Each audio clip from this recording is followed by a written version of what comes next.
is my mind? Where is my mind? So today my mind is on recruiting, mainly because every single phone call I seem to be on, someone utters the words, "No one wants to work anymore." 4 or 5 years ago, that sentiment was reserved for lazy millennials that didn't want to work hard. Now, it applies to everyone. I disputed it back then, and I continue to dispute it. I am in a CEO group, and occasionally we get together and we goof around at the incredible low level of talent that try to apply to work at our firms. And one of the old timers in the group made a valid point. He said back in his day, people actually had to go through the trouble of printing out a resume, buying a stamp, dropping it in the mail, or even worse, getting dressed and applying for the position in person.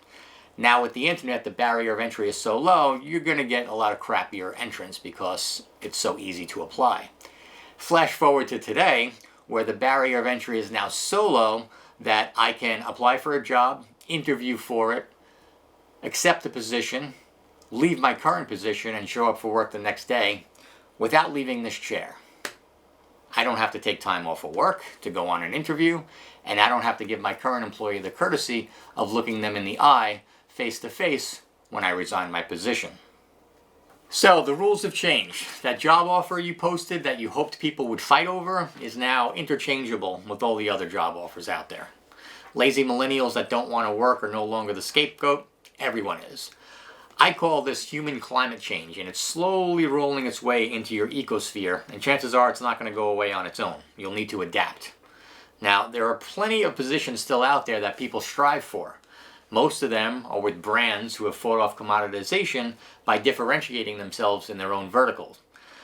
Now that job offers are becoming a commodity themselves, these brands are doing a simple pivot and using that same differentiation strategy in recruitment marketing and reaping the rewards of this huge talent pool that's out there. You know, there's a saying that no longer is relevant. It says, stop worrying about yesterday and go out and invent tomorrow. Guys, yesterday doesn't exist anymore. Getting back to normal isn't an option. There's never been a better time to put a stake in the ground and differentiate, evolve, and adapt and let the chips fall where they may. And 2 years from now, if you need a scapegoat, you can blame it on the pandemic. It was a crazy time. You had to do something out of the box. Or blame it on those lazy millennials again.